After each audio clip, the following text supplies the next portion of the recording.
in the synopsis of the talk you just given, you you spoke about social change and how mm, today's designers, product engineers, creative people, active people who can participate in an economy should foster some kind of social transformation, social change. Well, can you give us the tone of that social change you think it should be aspired?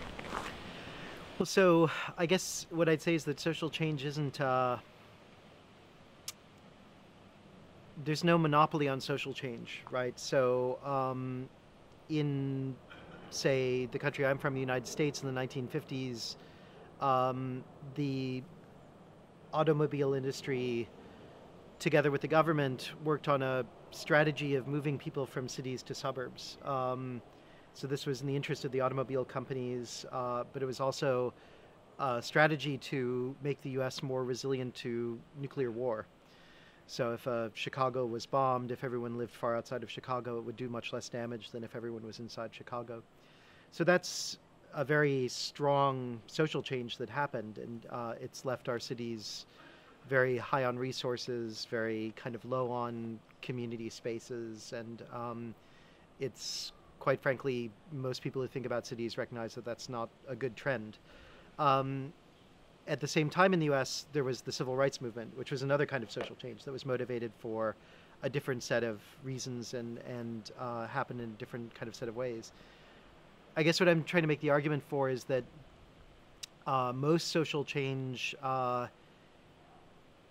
is conducted by corporations and governments and people with power.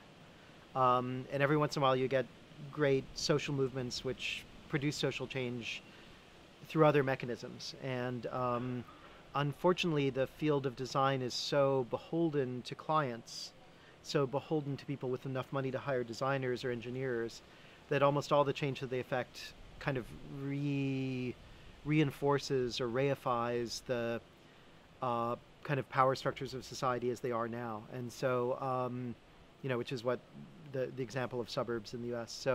So what I'm basically trying to make an argument for is that, in fact, designers and engineers and technologists can be thinking about using their work not necessarily for GM or Facebook or platforms like that, but for other kind of means. So that's the social change I'm talking about. But it's not as if the only social change that happens is towards progressive values and inclusion and diversity and the kinds of things that I care about.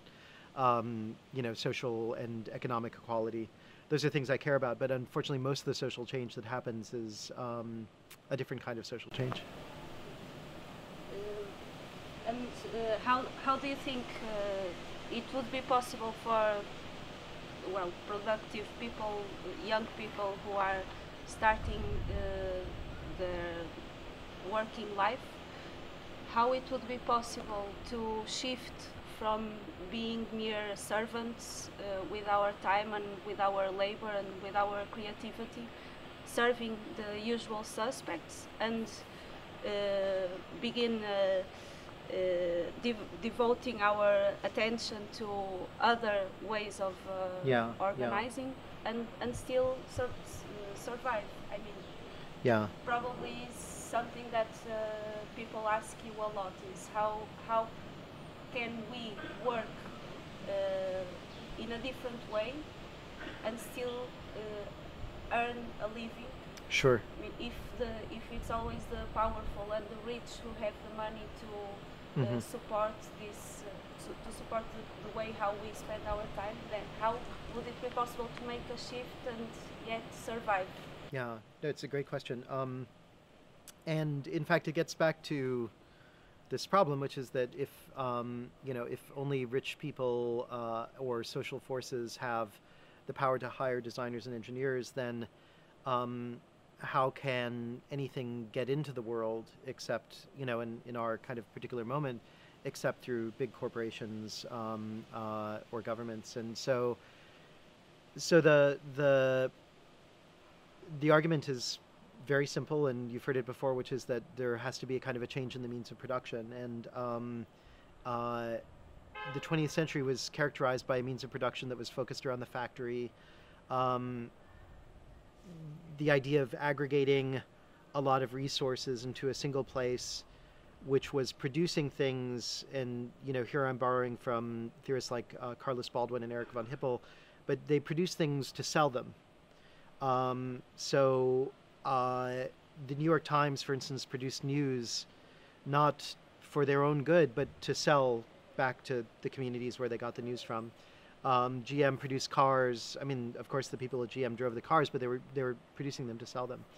And that's really it's what's called the producer innovator model by von Hippel and others, which is simply that most of the things in the world, the innovation and the production and the distribution of these things is by these large aggregates of labor and capital and knowledge and patents and intellectual property.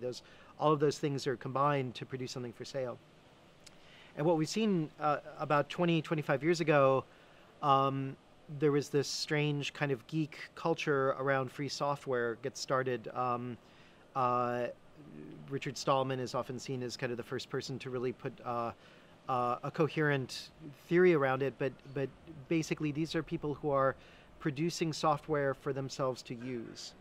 So not for sale necessarily, but simply because they're using it in some other thing that they're doing. And this is now, 80% of the websites that you look at in the course of your day are being served by a piece of software that's produced not by a company, but rather by a strange kind of consortium of people who are incidentally making fine money and supporting themselves, but at the same time they're producing a product that's kind of a product in the public good. So the economics of that and how they're able to support themselves is very complicated. And many of them work for companies. Many of them work for small companies or consultancies. Some work for IBM and Intel and these other big companies as well. But what's the most important part is that link between a for-profit entity and the product or service is broken, because Linux is not any one company. It's not a company that is staking its reputation on Linux. It's rather an aggregate of people who are working for Intel producing hardware, but they support the Linux project, or IBM supports the Linux project, but it's not actually, doesn't own it.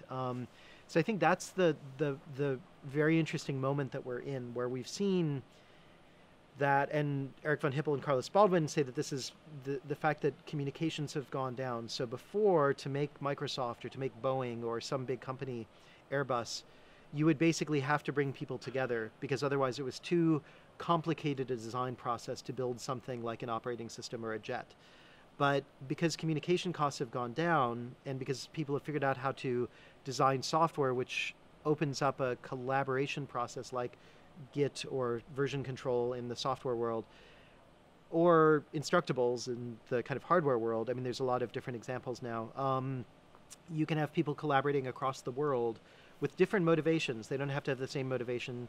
They don't have to have the same reason for being involved, but they can be producing kind of goods and services in the public good with a very different sort of economic model. So that's what I'd say, is that for a young person starting in this area, to pay attention to those economic models, because there's many, many opportunities. So, one example of a successful way that that's happened for one of my students is they started building a system called grassroots mapping, which was basically a very simple way to do maps of events or communities.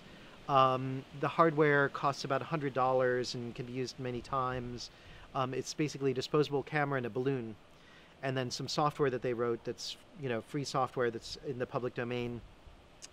And so you fly the balloon and it takes photos, and most of the photos you have to throw away, but some of them are good, and you can essentially stitch them together to create a very high quality map. And this is now being done by people all over the world. When we first showed this to Google, they just laughed, because they have $100 million satellites and they love their satellites. But our maps are about 10,000 times the spatial resolution. They're much higher quality. They can be done in a minute, so we could be mapping, the Porto campus over the course of a day, and the next week we could do another map, and we wouldn't have to have $100 million satellite kind of, which is tied up in one place or another to do it. You can do it in parallel for very cheap. So after the student graduated, they simply had enough demand, because this was such a compelling kind of project, that they created a nonprofit around it. And so it's now called Public Laboratory of Technology and Science. There's a core staff of, I think, around 10 people or so. And they produce now, I think it's on the order of $600,000 a year of products that they ship, but all through a nonprofit. So they're actually producing products that are in people's hands all around the world. There's an active community of kind of co-design and co-development, building the next version of the product. They open everything so you can build the product yourself at home if you have the skills, but a lot of people don't yet, so they choose to buy the kit. And so they're creating both a social movement around communities gathering scientific information about themselves, about pollution, about development, about resources, but then also producing these products that help the community do that, all kind of in a way that they're, I think, doing fine for themselves. They may not be making as much money as if they had created a company around it, but so we've seen through the projects that we've done, by using this kind of commons model of production, there are lots of ways that you can kind of make a living as well and actually create very successful enterprises. I think I'm not sure if these were made by them, but I watched a documentary exposing the invisible, where something like that was being used in the Palestinian territories. They did do mapping in Palestine, yeah. So two of my students, Jeff Warren and Josh Levenger, did mapping in Palestine to look, for instance, at where olive trees existed. You know, so these olive trees are very old. They show signs of human settlement, and in the occupied territories, often human settlement itself is a contested question. Did anyone live here? When did they live here? And so they were doing that mapping. It's very, yeah. It was about the border moving inside the territory. Yeah. So Yeah, it might have been a different group, but the techniques might also have been developed, even if someone else is doing it. I mean, they were also training people how to do the system when they were there. So, but it's been, I mean, the place that it was perhaps first used most was during the BP oil spill, because the U.S. government created, on the advice of BP, created a no-fly zone around the entire Gulf region where the oil spill happened. So journalists weren't able to charter planes and document the oil spill. The parts of the government that regulate industry are very much captured by industry. So, people will work in the government job and then they work for BP the next year when they quit their government job. And so there's a very large number of conflicts of interest and tangled influences.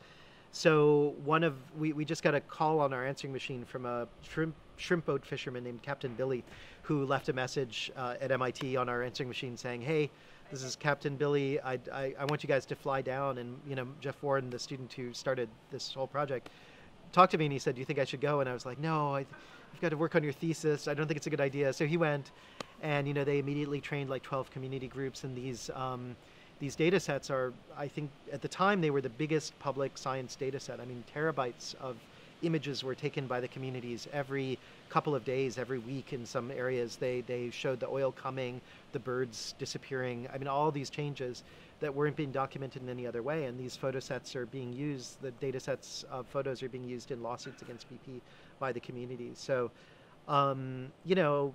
maybe in 5 years, BP will figure out a way around, it. The first thing they started doing was saying, you can't prove that these big waves of black coming from our oil derrick are actually oil. And that's when public labs started developing cheap spectrometers. And so the biggest kit that they sell are these spectrometers that are made out of a broken piece of CD. Speaking of anti-fluffy, they're just broken CDs. They refract, with a mirror. And by taking a photo of that refraction, through essentially like a tube for paper towels. You put the camera on one end, the refraction on the other. You can see what is the chemical composition of something. And so they created a web platform where people could upload, fairly controlled examples of taking a chemical composition of oil, of tar sand, of these different kinds of pollutants, dry cleaning chemicals. So people are actively contributing to a public database of what the spectrometry result is, what the spectrum of a particular chemical is. And so they can take the photo, take the sample at the same time and have more evidence against BP. But I mean, BP's very powerful. So, but they weren't expecting this. So you have potentially these moments where no company would sell a spectrometer like that for that reason, but through a kind of a combination of social movement and co-design with communities, they were able to create a really pretty amazing product that's being used all over the world like that. And in that case, it was the activists who reached you, who reached I don't think he called himself an activist. I mean, this is someone whose entire livelihood was being threatened. So well, he became involuntarily an activist, or he was responding to a crisis in his community. Yeah. So I mean, that happens quite often with our systems. That was that with the fracking example you gave? Was it the same yeah, process? it wasn't quite. So I presented a project where we were working with various communities that are undergoing a radical shift to their community, which is being engendered by essentially the oil and gas industry. And so these are people who may have lived in a place for their family for 100 years. They have a farm or a ranch, and all of a sudden someone comes to their door and tells them that they have secured the rights to drill on this person's property for natural gas or oil. And out in the American West, where we're primarily working, they're allowed to clear 4 acres of soil in order to build their well. And then after the well is built, they can reduce it to 1 acre. So if you have, say, 100 acres, you're losing huge parts of your livelihood with no legal recourse, essentially.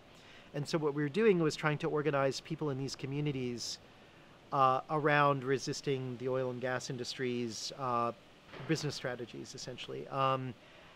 We started that project through a kind of a circuitous PhD research project. So a student of mine named Sarah Wiley was a anthropologist of science, and she was studying the person who had learned about a particular kind of compound called endocrine disruptors. Endocrine disruptors are these chemicals that people didn't know existed for a long time because they use a couple of orders of magnitude. They can profoundly affect health at a couple of orders of magnitude smaller than carcinogens or toxicants or anything that was known before. So a heavy metal or a volatile organic compound, you need X parts per million in order for it to affect human health. But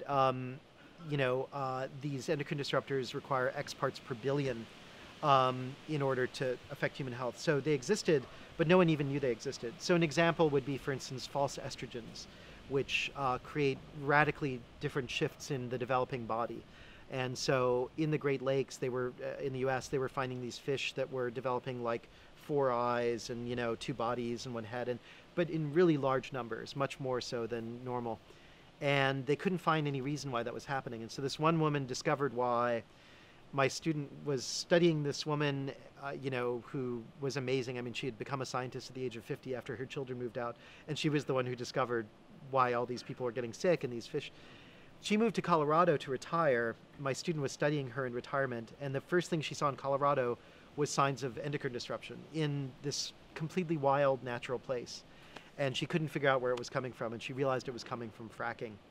And so in the middle of a PhD thesis, suddenly the direction shifted. And so I met the student right when she was shifting her direction to studying fracking and the chemical relationship between industry and communities.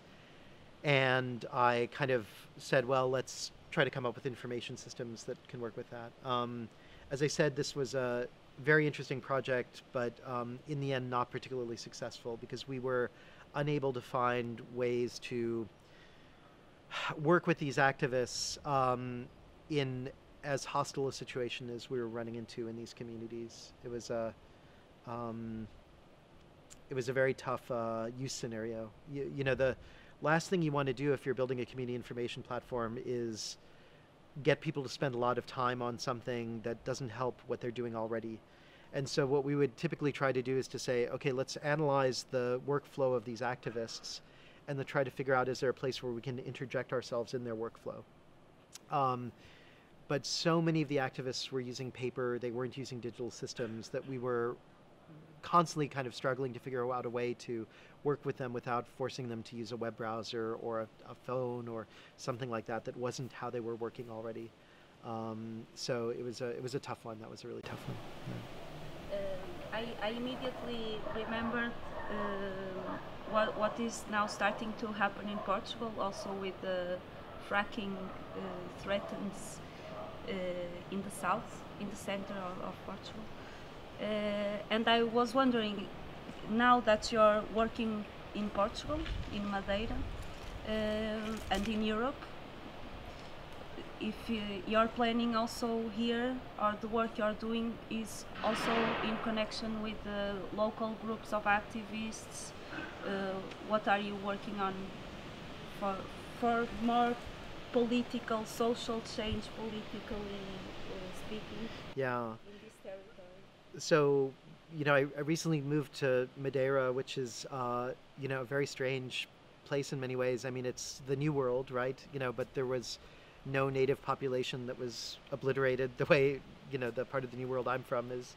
Um, and it's as close to Africa as it is to Europe. And the fact that much of my current research is in Africa was part of what motivated me, because it's much closer and to me a kind of an interesting space between Africa, Europe, and the New World. In terms of understanding how my work is going to change coming to Europe, um, you know, the title of my talk was "Follow the Money." So obviously, understanding European funding and where work can happen in this environment has been very interesting to me, and it's still a problem that I'm actively looking at.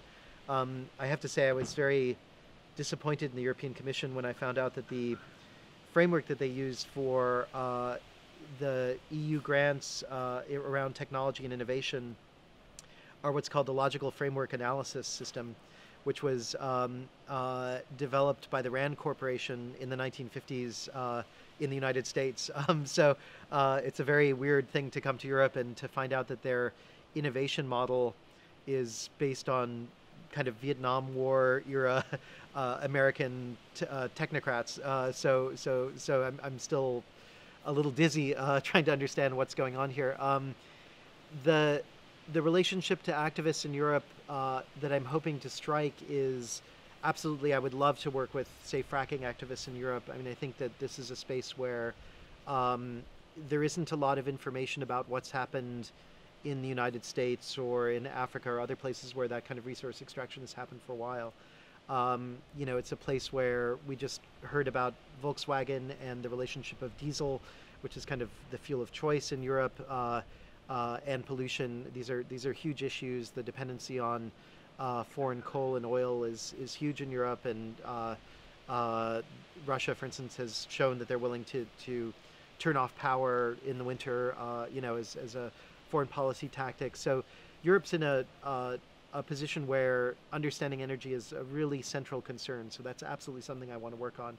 And it's interesting to be working on it from the space of an island where we have some hydropower, some solar, but still import huge amounts of energy. So we're kind of using Madeira as what I'm calling an ajar system. It's not closed, it's not open. It's sort of like a door that's partially open, and so maybe you can see what's coming in and out a little bit better than you can see in other places. So one of our first research projects is actually mapping the supply chains in Madeira. Where does the energy come from? Where do exports go to? And, everything I've discovered is that working with a graduate student named Sarah Truncata, is that it really is a knowable problem. I mean, we really can see where things are coming into the island and going out. And so we're hoping to use that as sort of a crucible or a laboratory to better understand how communities can make choices about their energy, how communities can use an understanding of what they're importing to figure out if there are local business opportunities or local public good opportunities where they can produce things locally and produce employment locally. So these are, I think, active questions that we're going to be exploring over the course of the next year or two. I'm also really interested in European differences, right? There's really big differences in activism between South Europe and Northern Europe. So I'm also maybe a little bit more tongue-in-cheek building a set of Indignato robots that I'm hoping I can use to put activists in Madrid out of work. This is maybe more tongue-in-cheek, but I'm basically trying to understand what's the relationship of bodies to activism and kind of global commerce to activism, and to essentially build these robots that can protest all day and night without having to drink kalimocho or anything like that. So it wouldn't be the first time you would create robots to protest, right? yeah, I'm very interested in this space because I come from a culture where we build robots to do everything, including fight our wars for us. Do our journalism for us. I mean, it's a very kind of fluid space, and I'm always trying to think of what's the next step, and then perhaps to make a mistake that's so visibly stupid that you can kind of draw a lesson from it and then say, oh, well, actually, why are we building robots for this or for that? So I did in 2001 build a robot to bypass both Taliban and Pentagon press censorship in the war in Afghanistan. So before the US had even invaded Afghanistan, I was building a robot because I knew that it would be the least covered war in history, and certainly from an American perspective, we didn't see anything about the war in Afghanistan. The New York Times would have these photos of like jet trails, in the sky over Tora Bora, and that's like all the access that journalists had. So hilariously, now there's a whole kind of drone journalism movement, but I was doing it about 15 years ago, and really what I was doing it was to make an argument that we probably shouldn't be doing journalism by robots, and we probably shouldn't be bombing people by robots either, but that's become the norm in American kind of geopolitics now. Now that you mention journalism, I think it's a good clue to enter the civic media part. What's the role of it, and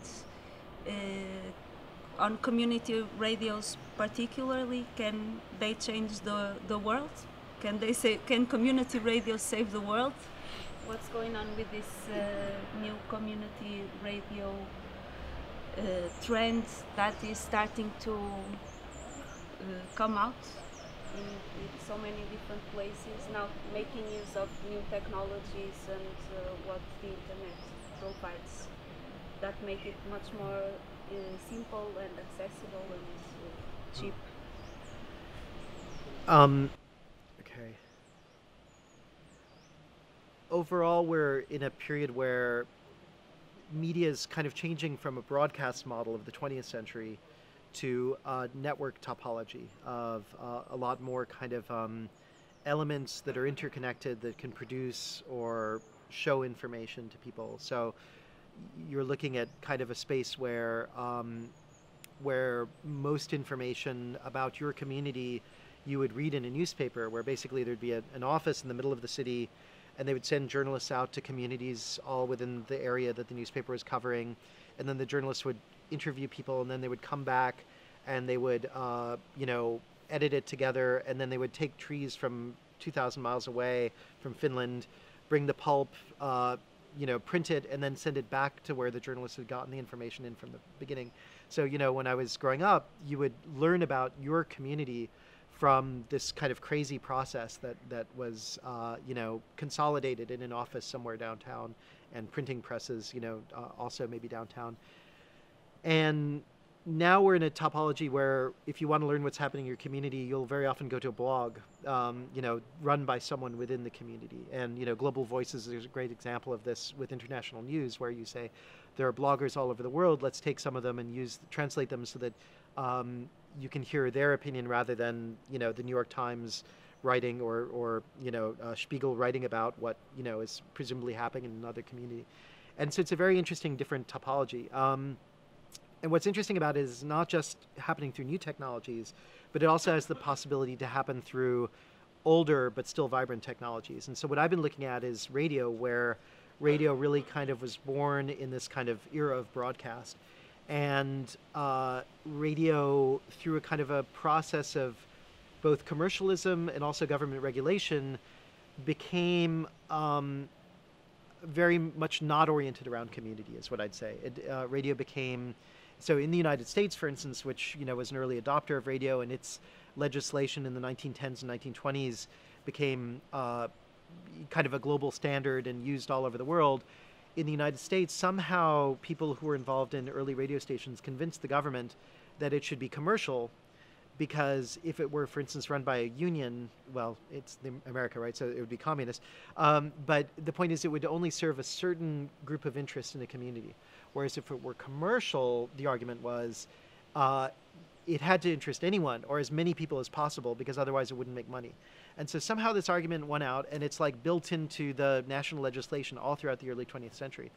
And so you had these commercial stations, the drive of which was to become bigger and bigger, to become national networks. And the only alternative were in, say in Europe, these kind of government-run things like the BBC, RAI, basically these kind of national public good broadcasters. And so those were the kind of the only two options. And what you started to see both globally in the 70s and 80s was the beginning of community radio movement.